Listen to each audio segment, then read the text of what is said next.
C'est-à-dire qu'il faudrait arriver sur un truc où tu fais venir des tailles qui ont faim, de ouf, tu vois.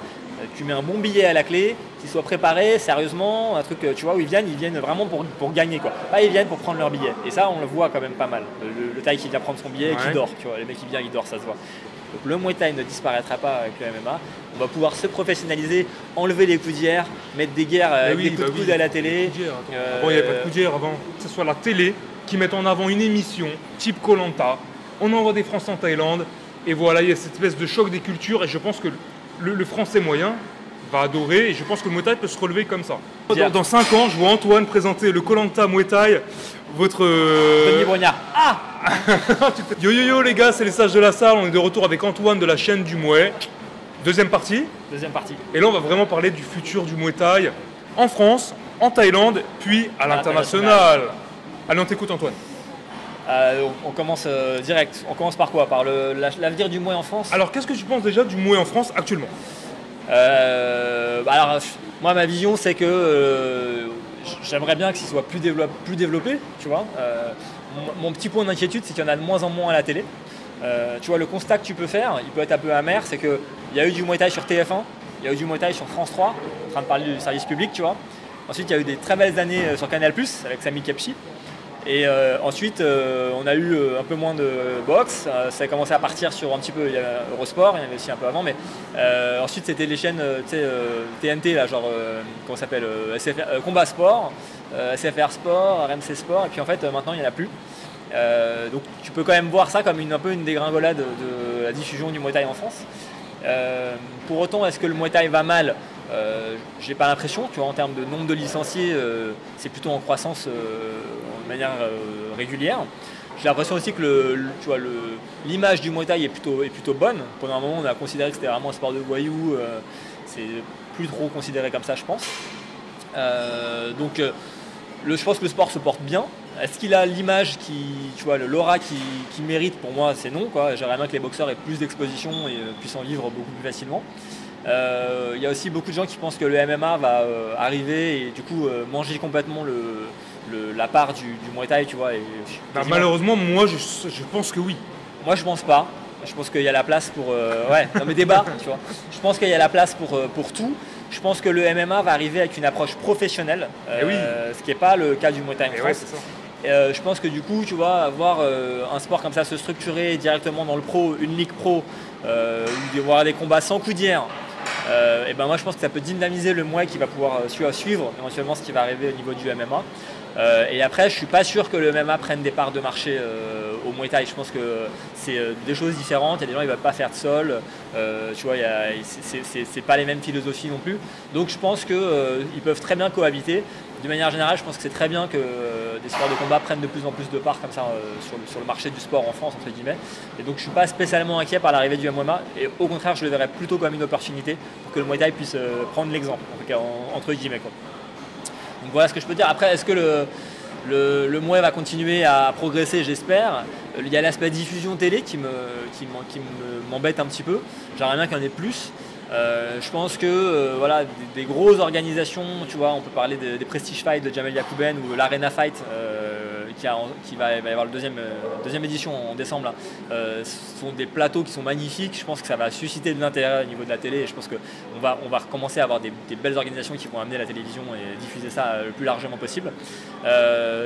Je pense aussi que le fait que la diffusion télé soit de plus en plus difficile, c'est lié à aux réseaux sociaux tout simplement. Maintenant, tu descends du ring, ton combat il est déjà sur YouTube. Donc, tu vois, à l'époque, tu voulais voir le combat, il fallait que tu ailles absolument voir le combat en live, ou alors tu avais la télé, tu pouvais éventuellement voir. Maintenant, le combat, tu l'as tout de suite sur internet et tu l'auras 2 semaines après aussi. Donc, il y a plus cette notion un peu d'urgence de tout de suite voir le combat, ce qui se passe. Et je pense que du coup, ça peut refroidir un peu les télés. Donc, il faut vraiment des gros shows. Il faut marketer un peu le Muay Thai, il faut marketer les boxeurs, il faut vendre les boxeurs pour susciter l'intérêt du grand public et plus se contenter de diffuser un petit gala à la télé où les gens regardent, tombent dessus. Parfois c'est pas toujours hyper bien organisé, où les boxeurs sont pas suffisamment mis en avant et du coup ça suscite pas l'intérêt ou l'adhésion du grand public, quoi. Donc je pense qu'il y a une discipline à prendre, enfin tu vois, faut essayer de se mettre dans un état d'esprit un petit peu plus professionnel.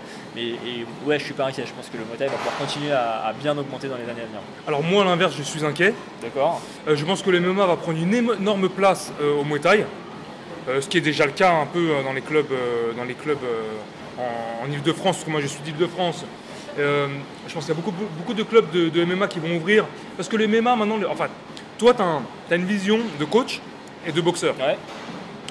Moi qui n'ai plus dedans, j'ai une vision, je côtoie des gens en fait qui s'intéressent au sport de combat sans forcément même en faire. Et eux, ce qu'ils veulent en fait, c'est de l'action à la télé. Tu vois. C'est pour ça que les combats du Lumpini, du Raja déjà, tu peux oublier, ces gens-là ne s'y intéresseront pas. Ouais. Tu vois. Eux, ce qu'ils veulent, c'est du trash talk, c'est du clash, c'est des beaux KO, tu vois. Ouais, t'as aussi des gens qui aiment pas regarder le sol parce qu'ils trouvent ça chiant. Comme c'est très technique à lire. Oui, non, forcément. Mais ils sont très dans la mode. D'ailleurs, les réseaux sociaux, c'est complètement ça. Tu vois, on n'a jamais autant parlé des sports de combat en France avec le combat Bouba-Caris. Quelle horreur. Oui, mais c'est la vérité. J'ai fait une vidéo dessus. Non, mais tu peux voir le niveau en France, parce que les pratiquants de boxe thaï, ils vont penser comme toi. Mais le grand public, ils pensent Bouba Caris. Pour être très franc, c'est une question de culture.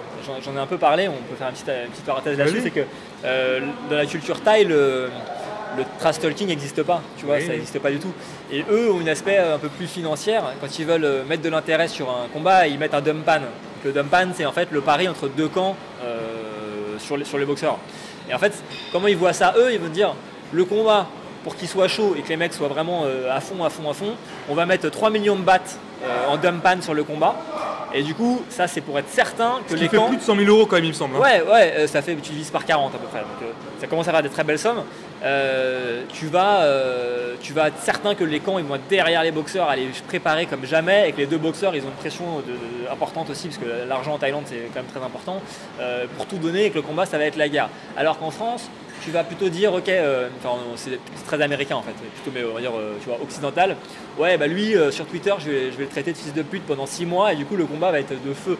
Alors qu'en vrai, bon, tu vois, les mecs, je pense maintenant tout le monde sait qu'il faut un peu monter la sauce comme ça, et c'est un peu le show. Honnêtement, c'est un peu pathétique. Moi, j'aime bien l'aspect où tu te dis, le mec, il a tellement de pression de son camp derrière lui, il a tellement d'argent sur la table, tu peux être certain qu'il va y aller. C'est vraiment, il va y aller vraiment très sérieusement. Et pour autant, il n'y a pas eu besoin de s'insulter pendant je sais pas combien de temps. Ouais. Oui, mais c'est très français. Tu vois, tu prends ta voiture là maintenant, tu peux te prendre la tête avec un mec en voiture qui fait le fou avec toi et qui va dire enculé, moi je suis archi. Il se croit super chaud dans sa voiture et puis sort de la voiture, c'est plus personne. C'est très français, tu vois, ce truc-là.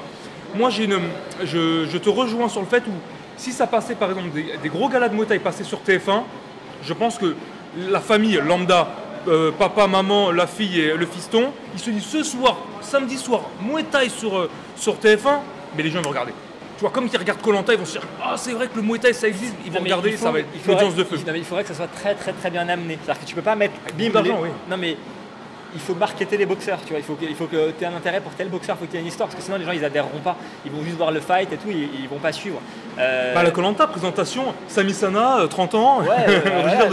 Tu vois. Non mais si tu arrives à amener, moi j'aimerais bien amener un truc comme ça. Après, tu vois, je trouve que le One le fait bien. C'est-à-dire que le One arrive à ils sont très forts en plus sur les réseaux sociaux, tu vois. Je disais que les réseaux sociaux c'était un problème à la diffusion télé. Attends, on va parler de l'Asie après.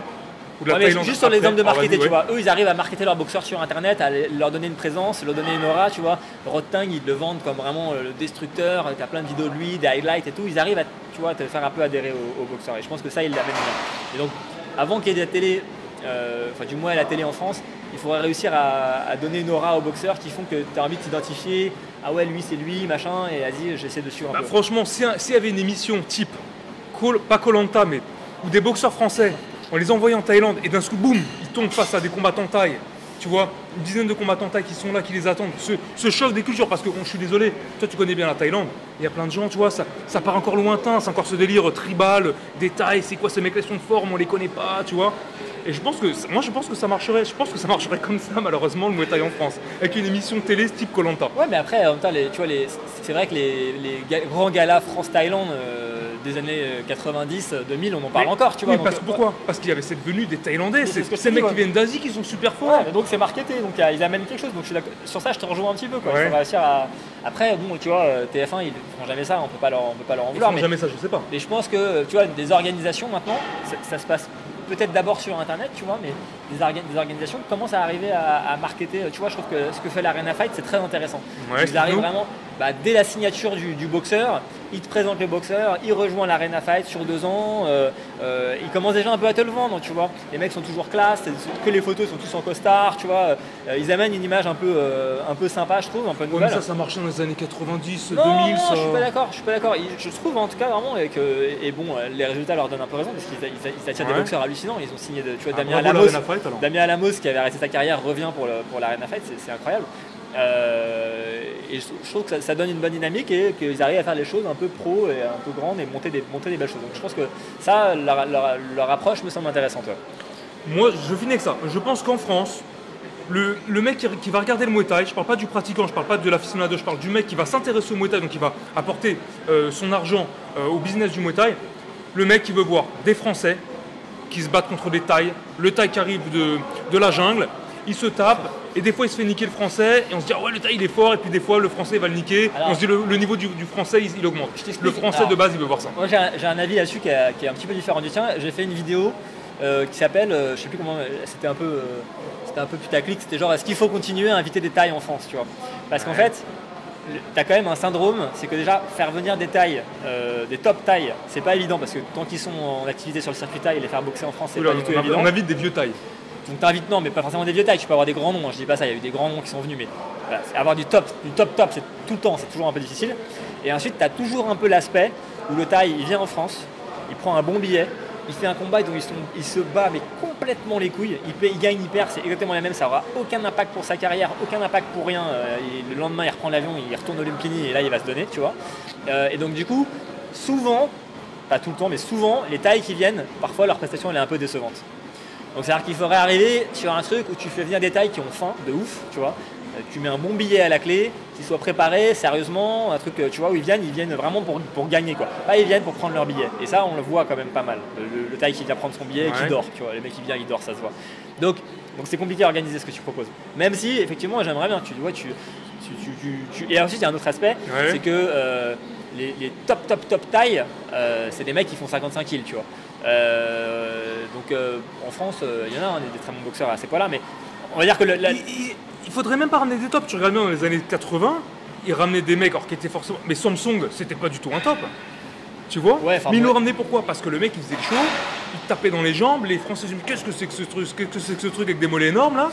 Tu vois, et le mec c'était pas un top du tout. Ouais, mais bon après il y a quand même eu, tu vois, Cobal quand il venait, bon c'était, tu vois, enfin les grandes rencontres, il y a quand même eu des grands noms. Donc oui, après je te dis un top, le top forcément c'est un marketing. Ça se market bien un top, le mec il est, je sais pas, il est 4 fois champion du Lumpini. Je te donne un exemple, moi j'ai une anecdote où je m'entraînais au centre national de boxe, où des fois l'équipe nationale de boxe anglaise olympique s'entraînait, et Superbank avait fait une transition. Ouais. Tu te souviens? Non mais il a fait un. Ouais, donc après il a arrêté parce que ça n'a pas marché.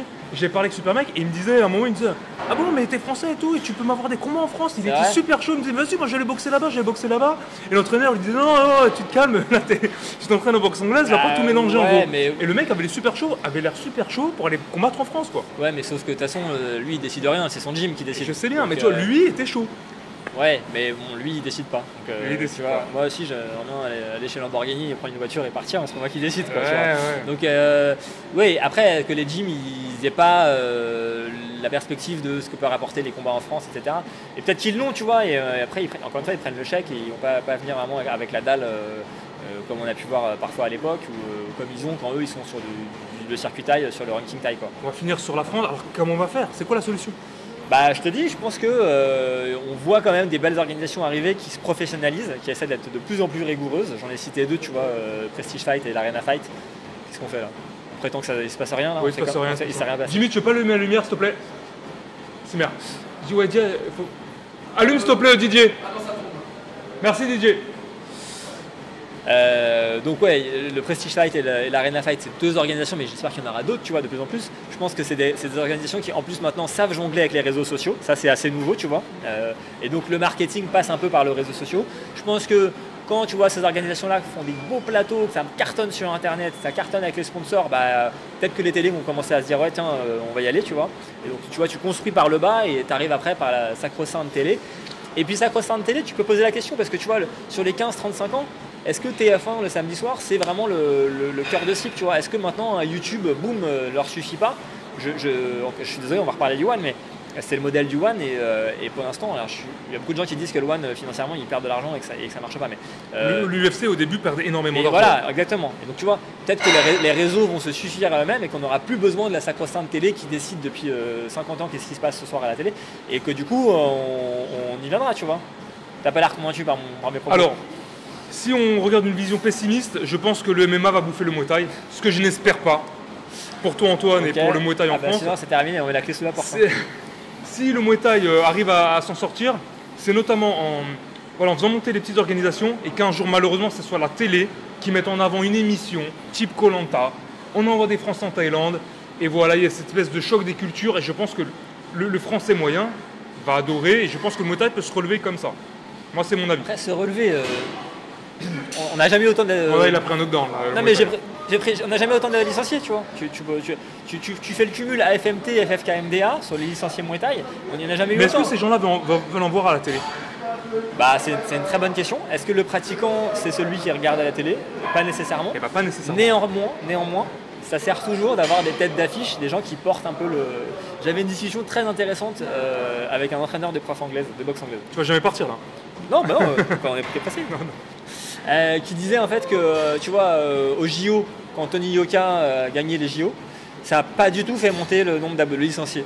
Le nombre de licenciés en boxe anglaise n'a pas du tout évolué. Pour autant, sur le long terme, je pense que c'est nécessaire et bénéfique, tu vois. Et que voilà, avoir des gens qui brillent, qui portent la discipline, bah, mécaniquement, ça amène derrière du monde. Et c'est peut-être quelque chose qui se construit sur plusieurs années, tu vois. Il faut réussir à... Parce qu'après, Tony Yoka, bon, on entend encore un peu parler, mais la boxe anglaise, okay, ça a brillé grâce au JO, mais après, c'est un peu redescendu. Donc, je pense qu'il faut réussir à construire un truc qui dure sur la durée pour vraiment exploser. Donc le Muay Thai ne disparaîtra pas avec le MMA. On va pouvoir se professionnaliser, enlever les coudières, mettre des guerres avec des coups de coude à la télé. Bon, il n'y avait pas de coudières avant. Bah non, avant il n'y avait pas de coudières. Certainement. Pourquoi on a mis les coudières? Moi, dans 5 ans, je vois Antoine présenter le koh Lanta Muay Thai, votre... Denis Brognard. Ah tu te fais très bien en plus. J'ai étudié. Je te vois trop bien dans ce rôle-là, toi. Et bah écoute, TF1, la chaîne du Muay gmail.com, n'hésitez pas. Blague à part, ouais, j'aimerais bien, je te dis, je pense que le Muay Thai a la place, a l'historique pour, est suffisamment riche pour, et on y viendra, j'espère. Okay. Bon, on va passer à la troisième partie en parlant du Muay Thai en Thaïlande et ensuite à l'international. On va essayer de faire un peu plus vite et on vous retrouve tout de suite. Bye les mecs.